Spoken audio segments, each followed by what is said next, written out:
Bismillahirrahmanirrahim.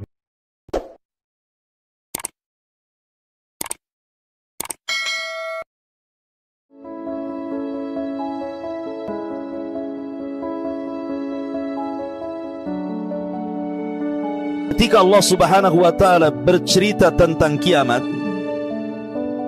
kiamat itu sesuatu yang mengerikan. Sehingga Allah Subhanahu wa taala banyak memberikan nama kepada hari kiamat itu. Terkadang Allah Subhanahu wa taala menyebut nama hari kiamat itu dengan Al-Qari'ah. Al-Qari'ah itu artinya suara yang bisa menghancurkan gendang telinga.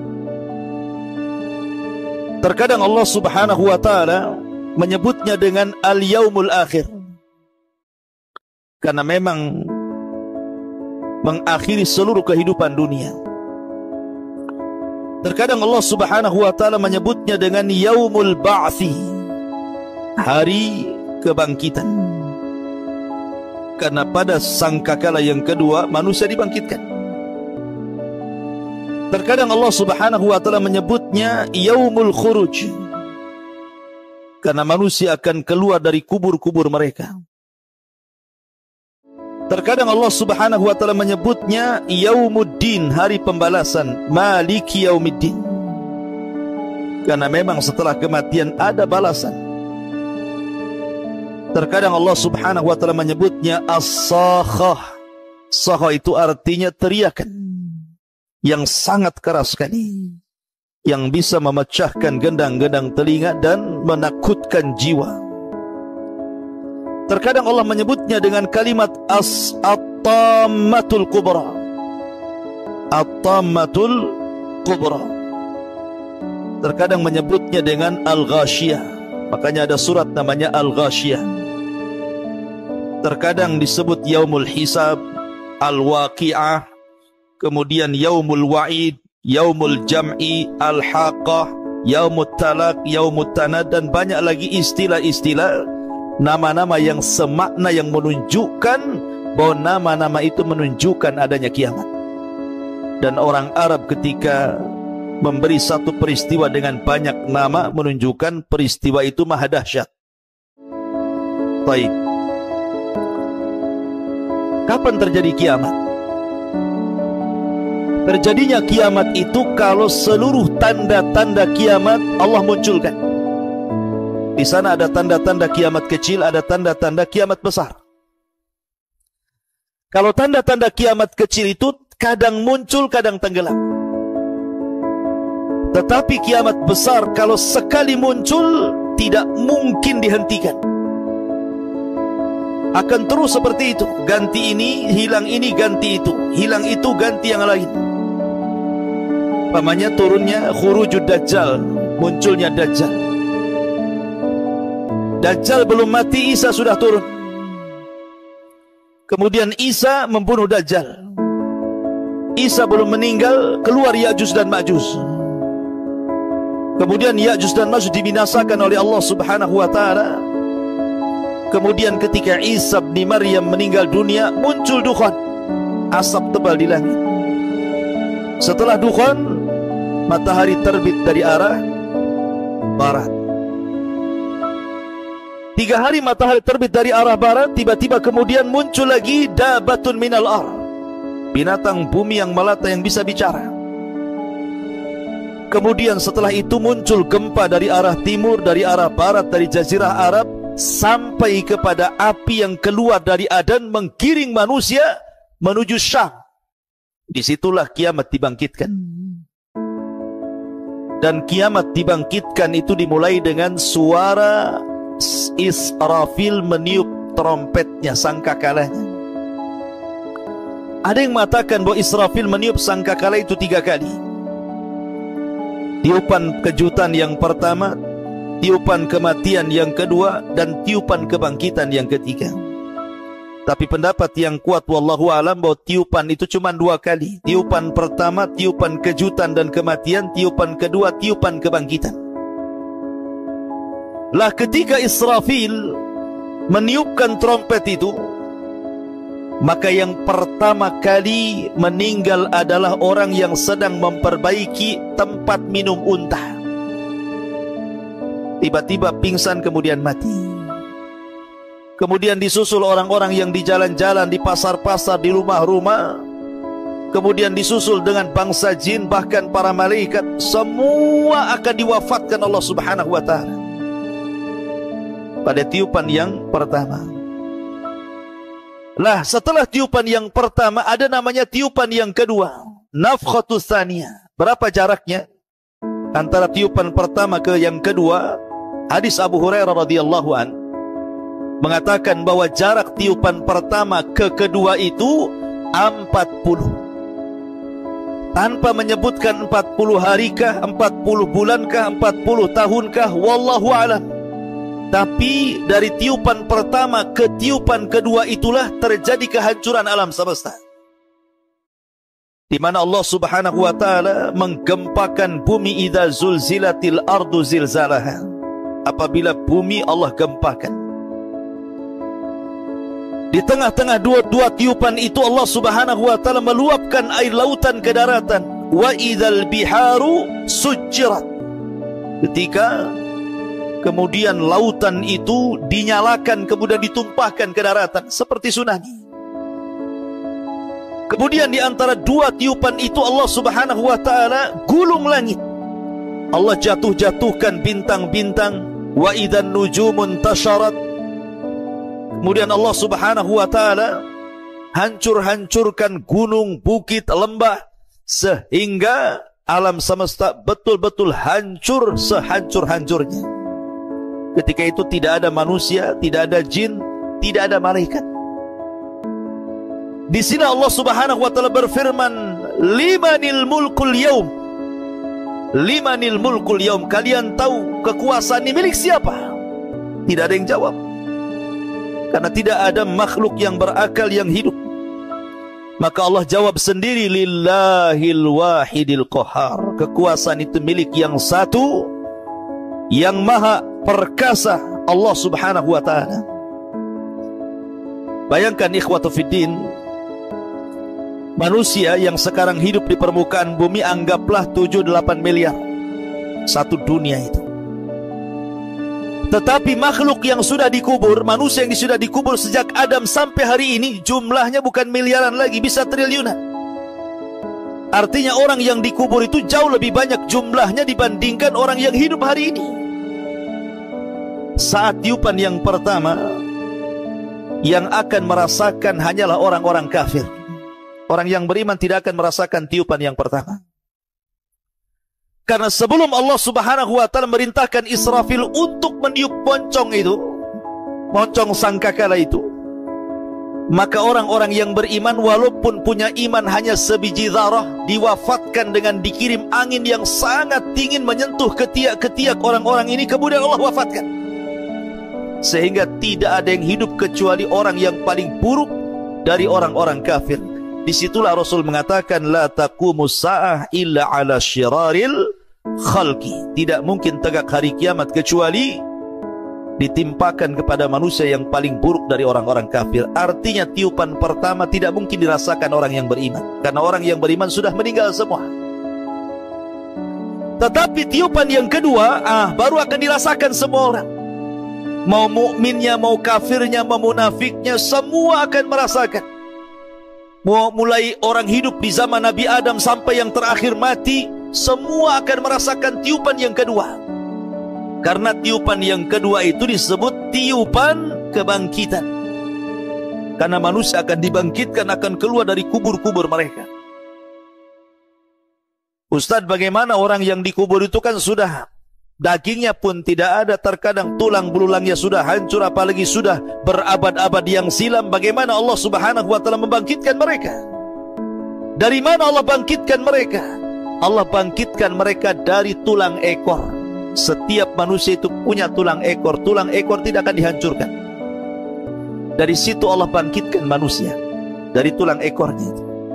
Dan Allah lebih mudah membangkitkan kedua kalinya dibandingkan pertama kali menciptakan. Dan ini Allah Subhanahu wa taala sebutkan di dalam Al-Qur'an, wa alqat ma fiha wa takhallat. Dan kami keluarkan beban-beban isi perut bumi, dilempar ke permukaan. Maksudnya jasad-jasad manusia yang sudah mati ratusan tahun bahkan ribuan tahun itu semua dilempar ke permukaan. Wa akhrajatil ardu athqalaha. Dan kami keluarkan beban-beban berat bumi, dilempar ke permukaan. Maksudnya manusia yang sudah meninggal. Lah setelah kemudian manusia dibangkitkan dari kubur-kubur mereka, disitulah Allah lesatkan ruh dari setiap tempat ke jasadnya masing-masing. Kalau ruhnya orang yang beriman diletakkan di Iliyin, kalau ruhnya orang kafir diletakkan di Sijin. Karena di antara makhluk yang tidak hancur saat kiamat itu salah satunya ruh tidak hancur. Yang tidak hancur saat kiamat itu satu arasy tidak akan hancur.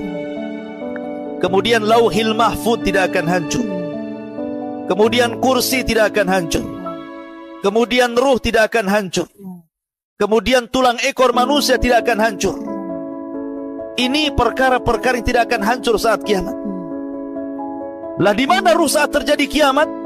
Ruh saat terjadi kiamat, kalau dia ruhnya orang yang beriman, diletakkan di tempat yang paling tinggi di sorga yang disebut dengan Illiyun.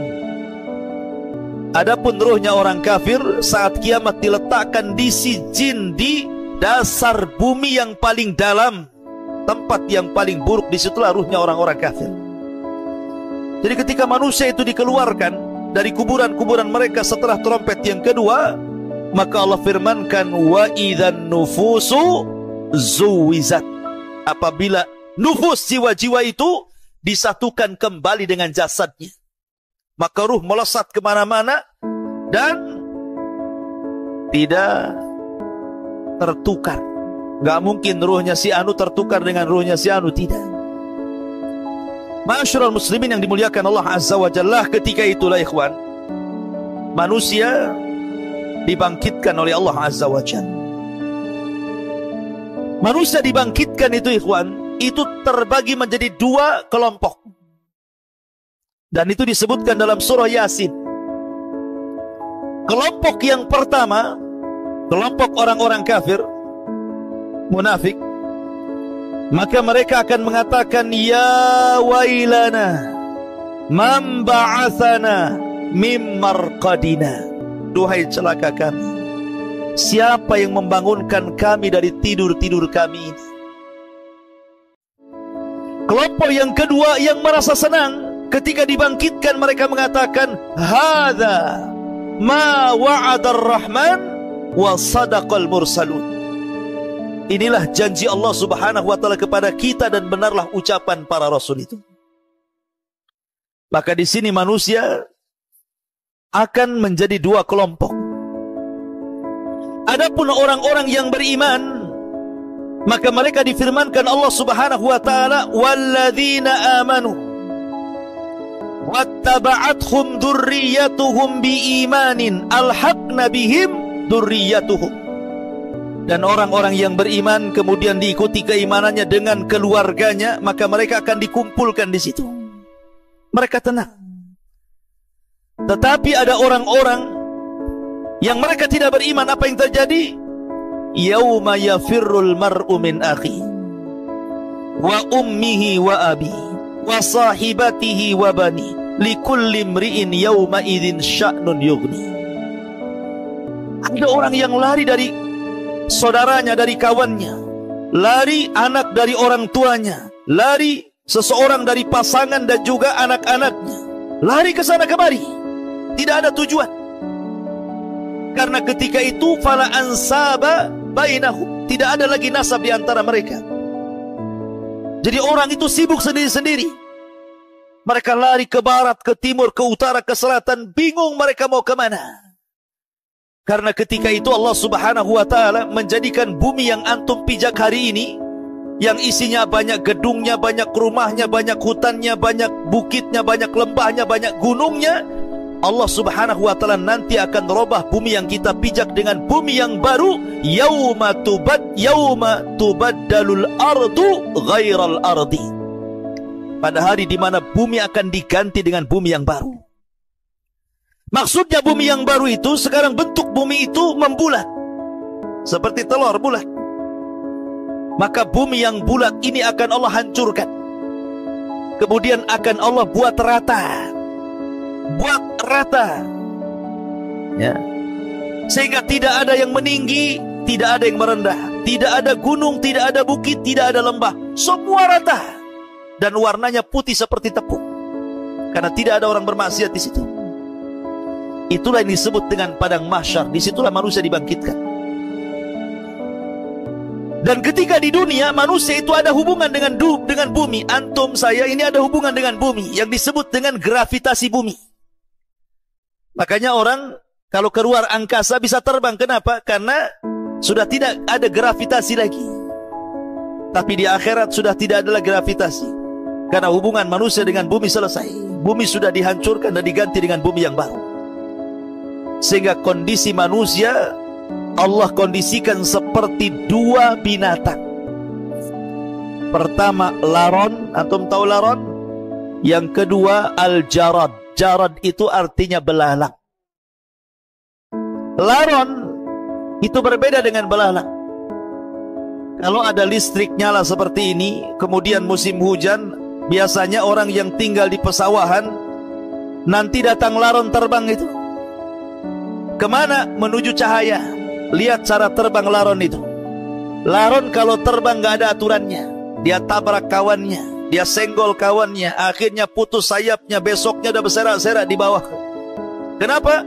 Karena tidak ada aturan laron terbang itu. Beda dengan belalang. Kalau belalang ini bersama koloninya, bersama kawanannya, kalau terbang itu dia berbaris tepat ke satu titik. Rapi dia ketika terbang itu rame-rame. Kalau laron amburadul terbangnya. Kenapa Allah Subhanahu wa ta'ala contohkan dengan dua binatang? Dan dua-duanya bisa terbang. Karena di akhirat bukan seperti di bumi, antum berjalan di bumi. Di akhirat itu terbang ke sana kemari. Ya. Terbang sana, terbang sini, nggak jelas. Lah ketika Allah mengistilahkan dengan laron, itu Allah sebutkan dalam surah Al-Qari'ah. Yauma yakunun nasu kal farashil mabsus. Pada hari itu manusia seperti laron yang berhamburan. Karena ketika awal dibangkitkan, orang-orang kafir ini bingung karena tidak ada ma'lam. Bumi tidak ada alamat lagi. Kalau sekarang antum ke jalan itu masih adalah petunjuk jalan, Nagoya, Jodo, mana Temiang gitu. Ya kan? Nampak tuh tanda-tandanya. Ya kan? Jelas itu ada alamatnya, RT-nya, RW-nya, lurahnya, kecamatannya gitu. Semua ditulis.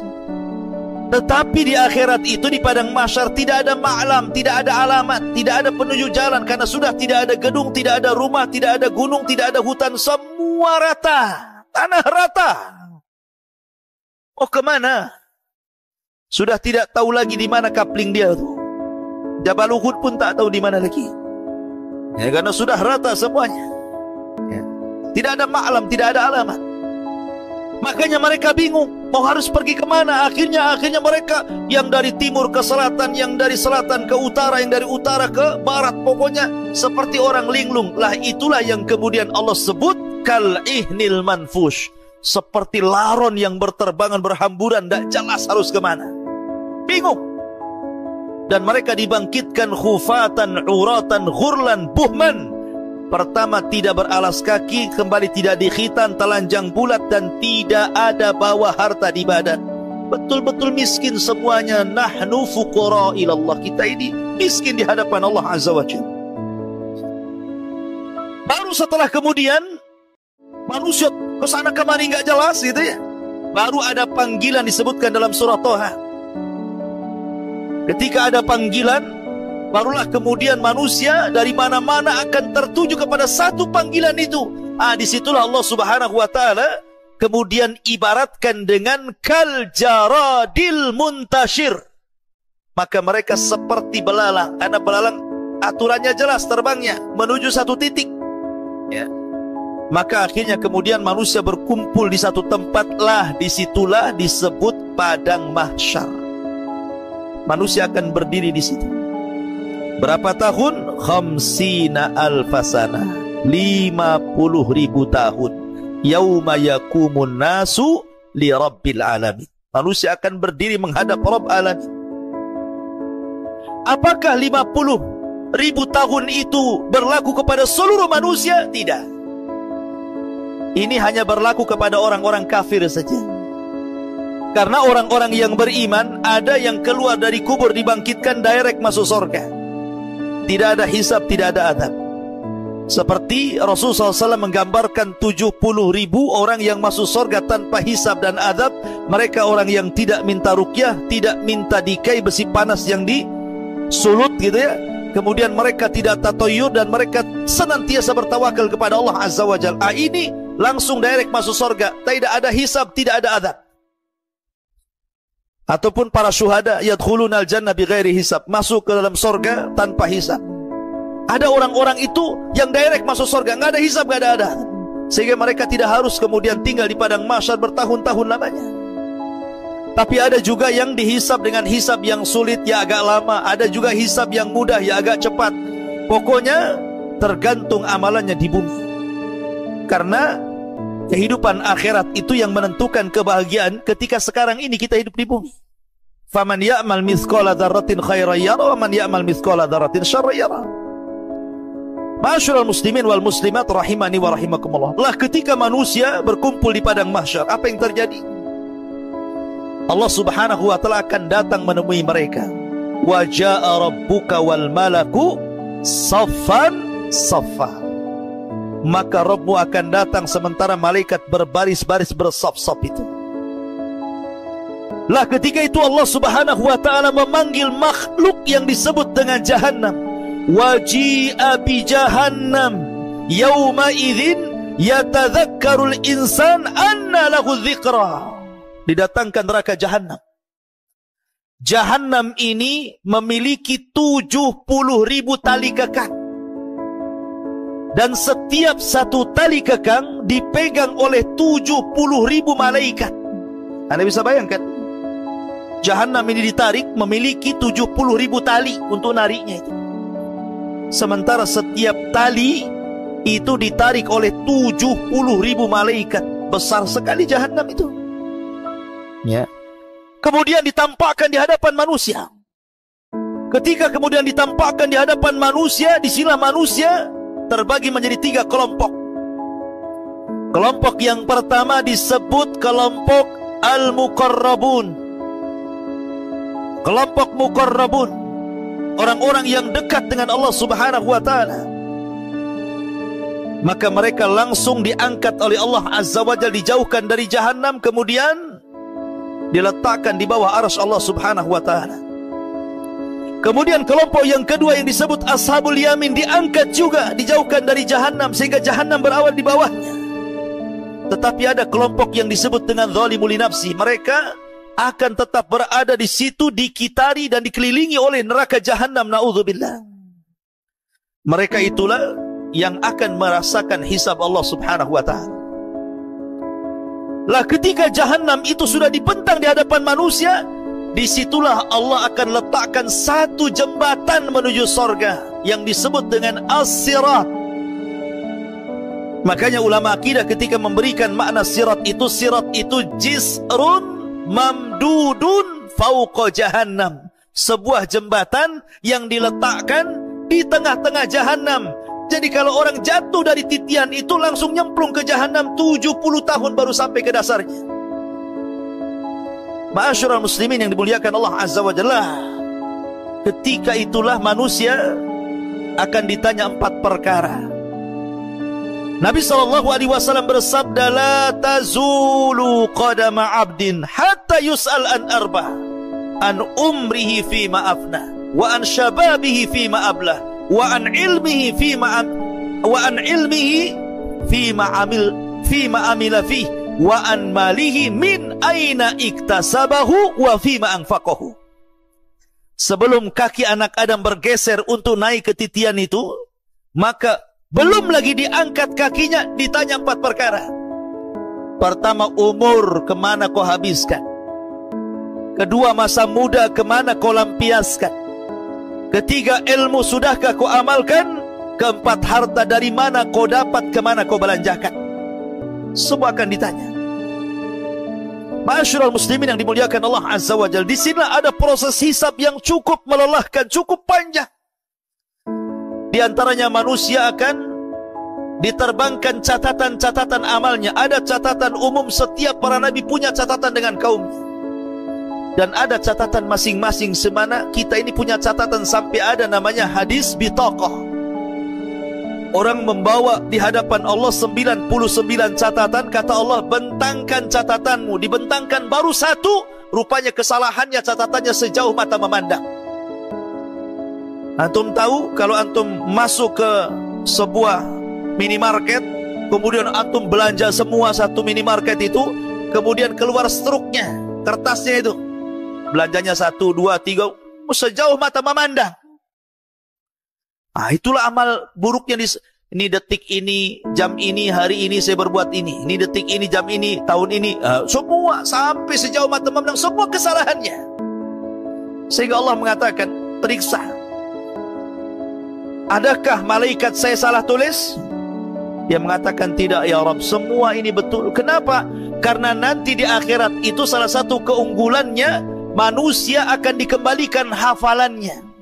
Kalau di bumi ini, kadang-kadang apa yang antum perbuat 1 bulan, 1 tahun yang lalu sudah lupa kalau antum pernah gampar orang itu. Kalau antum pernah ngutang orang, ngambil barang orang, udah lupa. Tapi di akhirat nanti semua diingatkan. Nggak akan ada yang tersisa dari sebuah maksiat kecuali ditampakkan.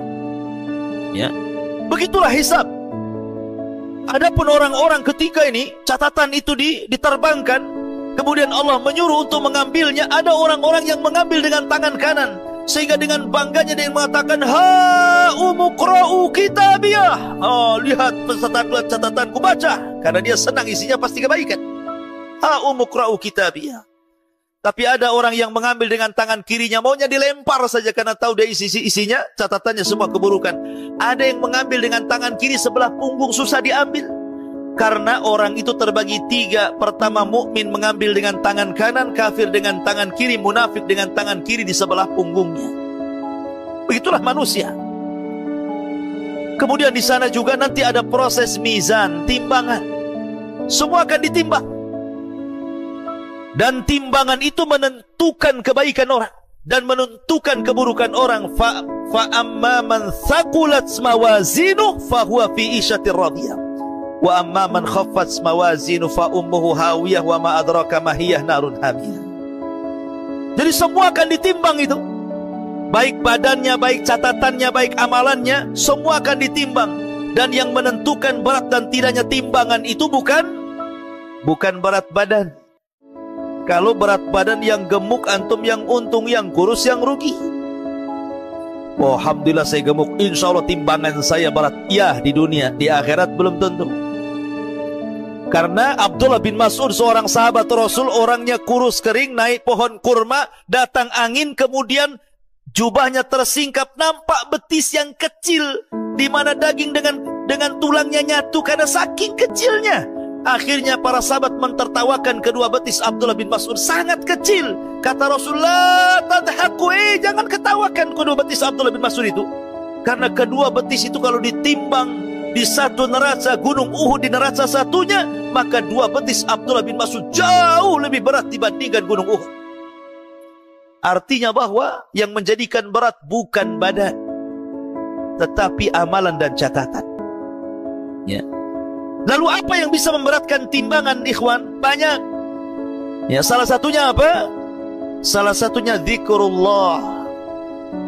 Orang yang senantiasa berzikir itu, ikhwan, itu bisa memberatkan timbangan. Rasul mengatakan apa? Kalimatani khafifatani sakilatani fil mizani habibatani ala rahmani subhanallah wa bihamdihi subhanallahil azim. 2 kalimat kata Rasul, ringan di lisan, berat dalam timbangan, dicintai Ar-Rahman, subhanallah wa bihamdihi subhanallahil azim. Sampai ada satu cerita, ada seorang kakek di Saudi sana. Kakek sudah tua renta, namanya kakek kan tua. Kalau muda tidak disebut kakek lah. Jadi seorang kakek ini habis sholat, kakek orang awam, tapi rajin sholat. Ketika habis sholat, dia datang kepada seorang imam yang mengimami sholat dan mengatakan, "Ya imam, ajarkan kepadaku satu hadis Nabi yang bisa ku amalkan dan ku dakwahkan." Imamnya terperanjat, kok tumben-tumben ada jamaah sholat tanya soal agama. Akhirnya imam pun menjawab dengan hafalannya. Dia teringat dengan hadis tadi. Oh iya, aku teringat Nabi SAW bersabda, kalimatani, dua kalimat, khafifatani, keduanya ringan, sakilatani fil mizani, tapi berat dalam timbangan, habibatani ala rahman, dicintai ar-Rahman Allah, subhanallah wa bihamdihi, subhanallahil azim. Wah, senang kakek ini dapat hadis ini. Pulang dia dari masjid, ketemu orang di jalan. Hei sini, saya akan bacakan sabda Nabi, kalimatani khafifatani ala lisani, sakilatani fil mizani, habibatani ala rahman, subhanallah wa bihamdi, subhanallah. Sudah. Ketemu orang lagi, dibacakan lagi. Ketemu orang lagi, dibacakan lagi. Sampai di rumah dikumpulkan keluarganya, dengarkan keluargaku, Rasul bersabda, disebutkan hadis tadi. Pokoknya masuk pasar disebutkan hadis ini. Setiap ketemu orang disebutkan. Tidak ada satu orang yang ditemui kecuali dibacakan hadis ini. Sampai akhirnya kemudian dia pun sakit, kemudian koma 5 hari. Ketika koma ini, ketika di hari kelima dia siuman, yang pertama kali dipanggil bukan keluarganya. Aina dokter? Di mana dokter? Kenapa? Karena hanya dia yang belum dibacakan hadis itu. Ketika siuman, aina dokter? Di mana dokter? Katanya. Keluarganya senang, panggil dokter. Dokter, kakek saya siuman. Dokternya datang, dipegang tangannya. Ya dokter, Nabi bersabda, kalimatani khafifatani ala lisani, sakilatani fil mizani, habibatani ala rahmani, subhanallah wa bihamdihi, subhanallahil azim. Ketika dia mengucapkan subhanallah wa bihamdihi, subhanallahil azim, sambil memegang tangan dokter, hilang nyawanya, meninggal dunia. Di atas kalimat subhanallah wa bihamdihi, subhanallahil azim. Berat timbangan. Ya. Maka zikir kepada Allah pemberat timbangan. Yang kedua, husnul khuluq. Ma min syai'in athqal fil mizan min husnil khuluq. Tidak ada sesuatu yang bisa memberatkan timbangan melebihi baiknya akhlak. Dan akhlak itu tercermin dari anggota badan. Nih, kalau antum dikatakan berakhlak, maka 3 anggota badan ini menunjukkan akhlak antum. 1 dari leher ke atas disebut kepala. Kepala ada mata, kepala ada telinga, kepala ada hidung, kepala ada lisan, kepala ada otak. Kalau semuanya baik, berakhlak antum kepalanya. Ya. Matanya memandang, tidak pernah melotot, dan dia pandang dengan pandangan yang halal. Kemudian bibirnya tersenyum, setelah memandang tersenyum, maka senyumnya menjadikan sedekah. Tabassumuka li akhika sadaqah. Senyum kamu kepada saudaramu sedekah, maka jangan bakhil senyum. Sulaiman saja melihat ada rombongan semut, kemudian ketuanya rombongan semut mengatakan kepada semut, ya ayyuhan namla udkhulu masakinakum la yakhtimannakum Sulaiman wa junuduhu wa hum la yash'urun. Kata ketua semut, hei semut-semut anak buahku, cepat masuk rumah-rumah kalian, Sulaiman tentaranya sudah akan datang. Kalau mereka menginjak, kalian akan mati. Dan mereka tidak sadar sedang menginjak kalian. Ucapan kepala semut didengar Sulaiman, fatabassama dhahikan min qauliha. Maka Sulaiman pun tersenyum, kemudian tertawa karena ucapan semut. Dia pandang semut, dia senyum ke semut. Ya, tapi jangan antum senyum ke semut. Ada semut senyum apa ini? Ini mencontohkan Nabi Sulaiman katanya. Maksudnya begini, jangan mudah atau jangan susah untuk melempar senyum. Karena biasanya kalau orang jarang senyum, sekali senyum dipertanyakan, ngapain kok senyum orang itu? Ada apa kok tiba-tiba senyum, gila ya katanya. Karena jarang senyum, sekali senyum dipertanyakan senyumnya tuh. Ya. Jadi senyum itu bagian daripada akhlak. habis memandang tidak melotot, habis tersenyum, manis senyumnya, baru mengeluarkan untaian kata-kata yang indah, yang mutiara, yang santun. Rasul mengatakan, man kana yu'minu billahi wal yaumil akhir falyaqul khairan aw liyasmut. Itu akhlak namanya. Tidak memandang kecuali yang baik, tidak mencium kecuali yang halal, tidak berpikiran otaknya yang negatif, semua positif, tidak suudon sama orang. Berarti kepala kita berakhlak. Kemudian tangan mudah membantu, ada saudaranya bantu, ada saudaranya diangkat, memberi. Itulah tangan, akhlaknya tangan. Dan juga badan. Badan ini dari leher ke bawah, kalau antum ngobrol, jangan pula dia ngadap kita, kita pula ngadap tembok. Itu tidak berakhlak badan kita. Ya, jadi itu akhlak. Akhlak itu pemberat timbangan. Kemudian yang ketiga, di antara pemberat timbangan orang yang mengantarkan jenazah. Siapa yang mengantarkan jenazah sampai menyolatkan, maka dia dapat 1 qirat. Siapa yang sampai menguburkan di pekuburan, maka dia dapat 2 qirat. Apa qirat itu Rasul? Qirat itu artinya Gunung Uhud. Jadi orang yang menyolatkan mayat dapat pahala seberat Gunung Uhud. Kalau sampai menguburkan dapat 2 Gunung Uhud, gitu maksudnya. Gunung Uhud itu besar, terbentang di Madinah. Ya, intinya bahwa ada pemberat-pemberat timbangan amal saleh dan ada peringan timbangan amal saleh. Maka yang berat timbangan kebaikannya, ringan timbangan keburukannya, direct masuk surga. Maka orang yang berat timbangan keburukannya, ringan timbangan kebaikannya, direct masuk neraka. Ada yang 50-50 itu. 50% kebaikannya, 50% keburukannya. Maka yang disebut Ashabul A'raf. Makanya ada namanya Suratul A'raf.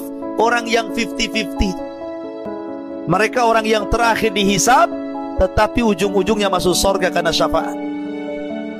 Ma'asyiral muslimin, para santri, ikhwan dan akhwat yang dimuliakan Allah subhanahu wa ta'ala, kembali ke padang mahsyar.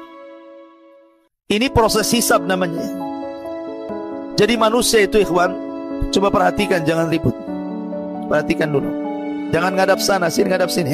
Itu siapa itu? Ngadap sini. Antum ustadznya di mana? Ya. Jadi kondisi padang mahsyar itu, manusia akan dibangkitkan di padang mahsyar.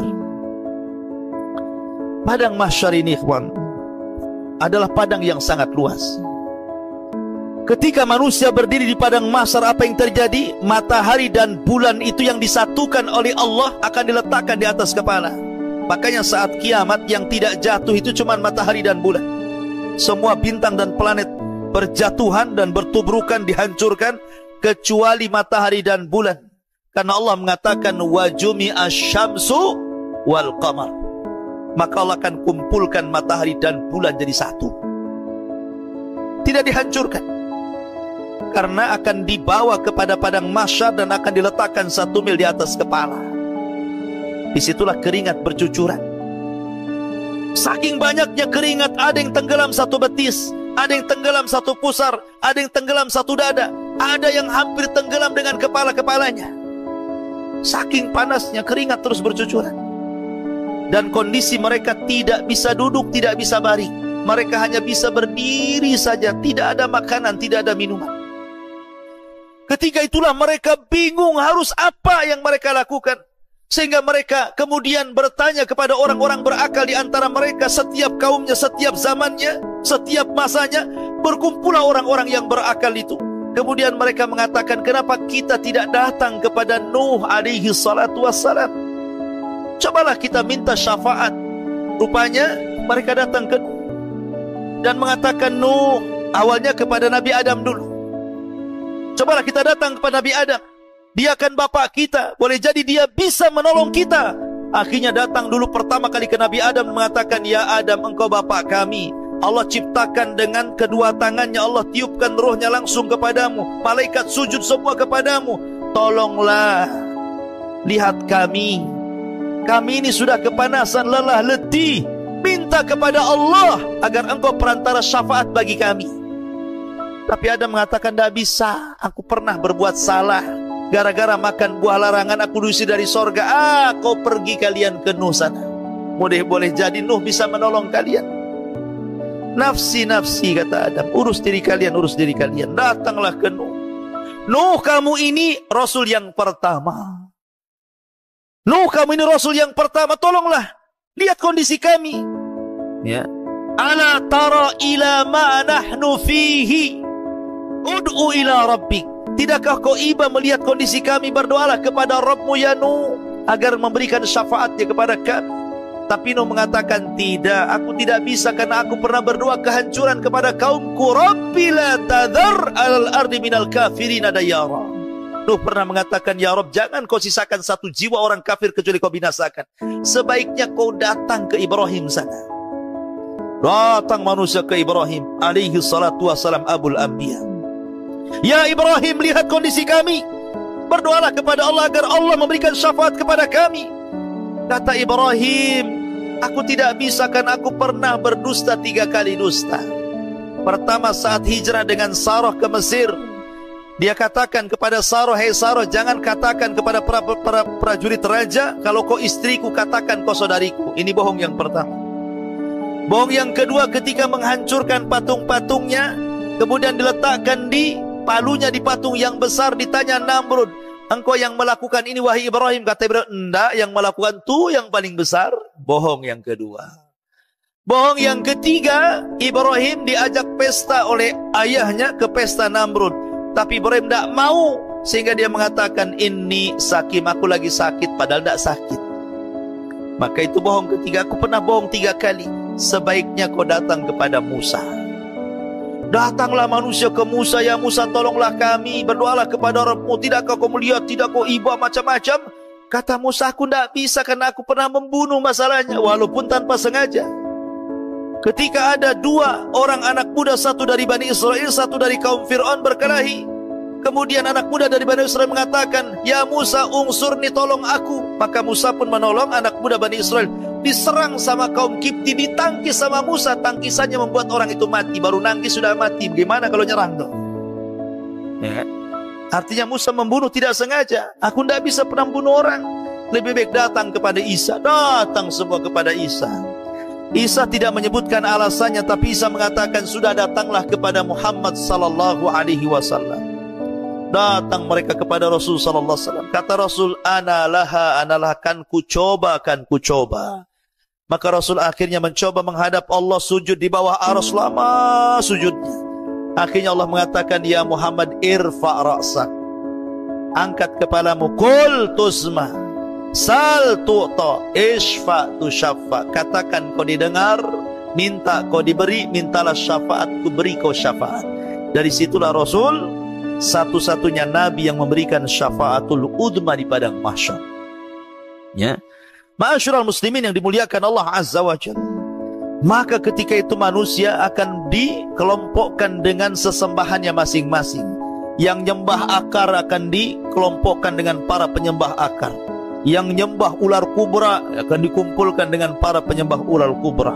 Yang nyembah gajah juga sama. Yang nyembah berhala sama. Yang nyembah lembah juga sama. Dikumpulkan bersama sesembahannya.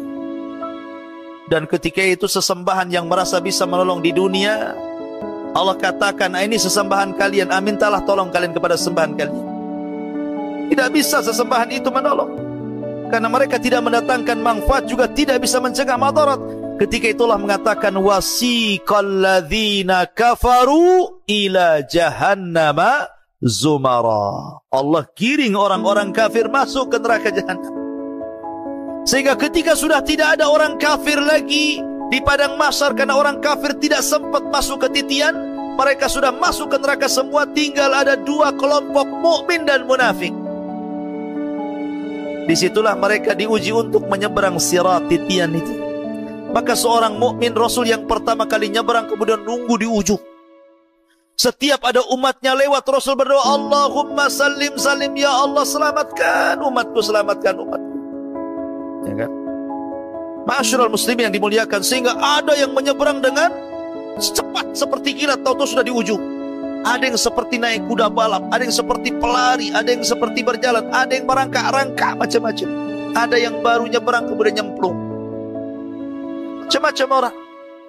Dan orang munafik, mereka hendak mengelabui orang yang beriman, karena setiap diberikan cahaya hilang cahayanya. Nunggu cahaya orang yang beriman jalan, Naktabis min nurikum, tunggulah aku ikut cahayamu. Kata orang yang beriman, kau bisa menipu aku di dunia, kau tidak bisa menipuku di akhirat. Cari cahayamu di belakang, katanya. Akhirnya orang munafik ke belakang, rupanya dilihat cahaya, zahirnya rupanya azab di belakangnya, naudzubillah. Ya, zahirnya rahmat tetapi belakangnya min kibalihil azab. Ya, itulah orang-orang munafik. Tapi sebelumnya di padang mahsyar itu, setiap para nabi diberikan telaga. Dan Nabi SAW telaga yang diberikan adalah telaga yang terpancar dari Al-Kautsar, telaga yang di sorga, telaga Rasul paling luas sendiri di padang mahsyar itu, di mana gelasnya sejumlah bintang yang ada di langit. Jangan takut gak dapat gelas. Setiap yang minum tidak akan haus selamanya walaupun satu teguk. Lebih putih dibandingkan susu, lebih manis dibandingkan madu. Sekali teguk tidak akan haus selamanya. Dan jumlah gelasnya sejumlah bintang yang ada di langitan. Maka setiap yang masuk di situ, yang pertama kali masuk meminum dari telaga siapa? Orang Yaman, orang-orang Ansor. Mereka yang pertama kali minum. Kemudian disusul dengan Muhajirin, kemudian disusul dengan yang lainnya, sampai yang terakhir ada satu kelompok mau minum, tiba-tiba diusir. Kau jangan minum di sini. Maka Nabi melihat ada umat yang diusir, tidak tega dan mengatakan, ya Rabbi ummati, ummati, ya Rabb, itu kan umatku, biarlah mereka minum dari telagaku. Tapi Allah mengatakan, ya Muhammad, innaka la tadri ma ahdatsu ba'daka, innahum ghayyaru wa baddalu. Muhammad, kau tidak tahu apa yang terjadi dengan mereka setelah sepeninggalmu. Mereka mengganti-ganti sunnahmu dan mereka lari dari petunjukmu. Makanya kata para ulama, orang yang tidak akan minum dari telaga, pertama orang murtad, gak akan minum dari telaga Rasul. Yang kedua, orang munafik tidak akan minum dari telaga Rasul. Yang ketiga, orang yang menyimpang dari sunnah Rasul, ahlul bid'ah wal ahwa. Kemudian yang tidak akan minum, orang yang gemar melakukan dosa besar. Mereka tidak akan minum dari telaga Nabi SAW. Ya, ma'asyiral muslimin yang dimuliakan Allah Azza wa Jalla. Kembali ke titian. Maka Anas bin Malik radhiyallahu an suatu ketika pernah bertanya kepada Rasul. Kata Anas bin Malik, Rasul, aku ingin mendapatkan syafaat pada hari kiamat. Dan Anas bin Malik itu 10 tahun menjadi pembantu Rasul sampai Rasul meninggal. Dari usia 10 tahun sampai usia 20 tahun bersama Nabi, sampai Rasul meninggal. Sehingga Rasul sayang dengan Anas bin Malik karena pembantunya. Kata Anas, ya Rasul, aku minta syafaat pada hari kiamat. Kata Rasul, af'al, siap, saya lakukan wahai Anas. Kata Anas bin Malik radhiyallahu anhu, ya Rasulullah, kalau seandainya saya sudah berada di padang mahsyar dan ingin mencari syafaat darimu, aina ajiduka yaumal qiyamah, di mana ku dapati engkau pada hari kiamat? Maka kata Nabi SAW, ya Anas, tajiduni indal haud, datangi aku di telaga. Kata Anas bin Malik radhiyallahu, fa illam ajidka indal haud, aina ajiduka ya Rasulullah? Kalau aku tidak mendapati kamu di telaga, di mana lagi akan ku cari engkau wahai Rasul? Kata Nabi SAW, tajiduni indal mawazin, cari aku di tempat penimbangan amal. Kata Anas bin Malik, ilam ajidka fil mawazin, fa aina ajiduka yaumal qiyamah? Lah kalau aku enggak dapati dirimu di tempat penimbangan amal, lalu di mana lagi wahai Rasul? Maka Rasul mengatakan, tajiduni indas sirat, cari aku di titian, cari aku di titian. Karena tidak mungkin tiga aku akan berada di tiga tempat, di telaga, di tempat penimbangan amal, dan di titian siratal mustaqim. Artinya bahwa ini tiga perkara yang luar biasa. Ya, kalau orang tidak sampai meminum telaga Rasul, kalau orang sampai berat timbangan keburukannya, kalau orang tidak sampai melintasi titian, alamat dia penduduk neraka. Makanya suatu ketika Rasul berada di giliran Aisyah radhiyallahu anha. Rumah Aisyah itu kecil, 1 meter kali 1,5 meter, itu kamarnya kecil sekali. Antum jangan bayangkan rumah Rasul besar, tidak kecil. Ya. Kemudian Nabi SAW tidur di paha Aisyah radhiyallahu anha, dijadikan bantalnya. Aisyah lihat suaminya sedang tertidur, tiba-tiba menangis. Rupanya tetesan air matanya netes mengenai pipi Nabi. Terperanjatlah Nabi bangun, tiba-tiba kemudian duduk di pandangnya Aisyah dan mengatakan, ya Aisyah, Lima tabki wa lima dumu. Kenapa kau menangis dan apa itu air mata yang kau teteskan itu? Kata Aisyah radhiyallahu anha, ya Rasulullah, tadzakartu yaumal qiyamah. Rasul, aku teringat dengan hari kiamat. Hal tadhkuru bi ahlika yaumul qiyamah. Apakah kau akan ingat keluargamu, wahai Rasul, pada hari kiamat? Apakah kau akan ingat aku pada hari kiamat, wahai Rasul?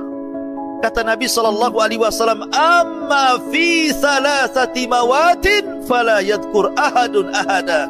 Adapun di 3 tempat, wahai Aisyah, orang gak akan ingat siapapun kecuali dirinya.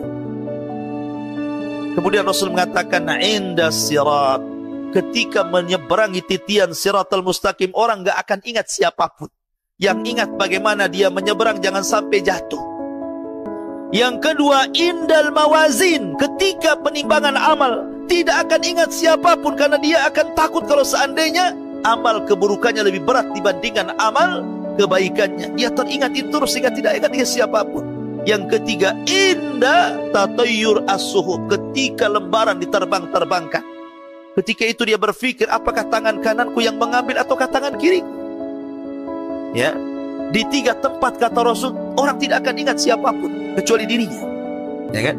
Artinya ma'asyiral muslimin, santri ikhwan dan akhwat yang dimuliakan Allah Subhanahu wa taala, bahwa kondisi padang mahsyar itu menakutkan. Sangat menakutkan. Maka antum jangan kemudian berleha-leha di dunia ini. Antum kira setelah kematian itu beristirahat, tidak. Kadang ada orang aneh ngantar jenazah ke kuburan, ngomongnya gimana? Yuk kita antar jenazah ini ke tempat peristirahatan yang terakhir. Kalimat ini bukan hanya keliru tapi salah. Ya. Kenapa? Karena orang dikubur bukan beristirahat. Enak saja orang kubur istirahat. Orang masuk kuburan itu untuk ditanyai apa yang sudah dikerjakan di bumi, bukan untuk beristirahat. Makanya orang kadang-kadang untuk mengakhiri hidup susah di dunia, makan racun serangga sampai akhirnya mati kutu gitu ya. Karena bunuh diri, orang ini stres. Dikiranya dengan mati itu menyelesaikan urusan, justru urusannya jauh lebih besar. Karena orang bunuh diri itu dikekalkan di neraka, maksudnya dilamakan nerakanya. Walaupun dia dikeluarkan kalau dia seorang mukmin. Ma'asyiral muslimin yang dimuliakan Allah Azza wa Jalla, intinya bahwa kehidupan padang mahsyar ini luar biasa. Luar biasa. Makanya kenapa kita selalu diingatkan oleh Nabi SAW, di dunia ini banyak pelajaran. Banyak pelajaran yang bisa mengingatkan kita kepada kehidupan akhirat. Contoh, matahari. Di siang hari ketika kita matahari kemudian terik panas kepada kita, ini sebenarnya kita diingatkan bahwa nanti di akhirat jauh lebih panas. Ya, kalau sekarang ini matahari ini jauh dari bumi, tetapi Allah letakkan di porosnya. Sebab matahari ini kalau jauh dari porosnya, ini poros matahari, ini bumi umpamanya ya. Ini matahari kalau menjauh dari porosnya, beku bumi itu. Tapi kalau mendekat dari bumi, terbakar bumi itu. Makanya matahari tepat di porosnya. Itulah kuasa Allah Azza wa Jalla. Tidak menjauhkan, tidak mendekatkan. Sebab kalau jauh, beku. Kalau dekat, terbakar. Ditempatkan di porosnya. Ya, banyak. Kalau kita melihat api, kalau orang berpikirnya, api itu dijadikan tazkirah kan itu.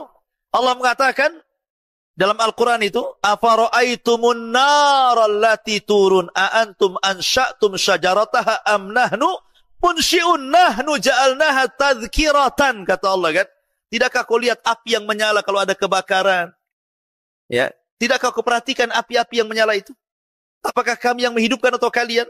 Itu semua kami jadikan peringatan bagi kalian. Maksudnya bahwa akan ada api yang jauh lebih besar daripada api dunia gitu, Mas. Jadi semua dunia ini sebenarnya bisa dijadikan pelajaran akan ketebalan keimanan kita kepada hari akhir.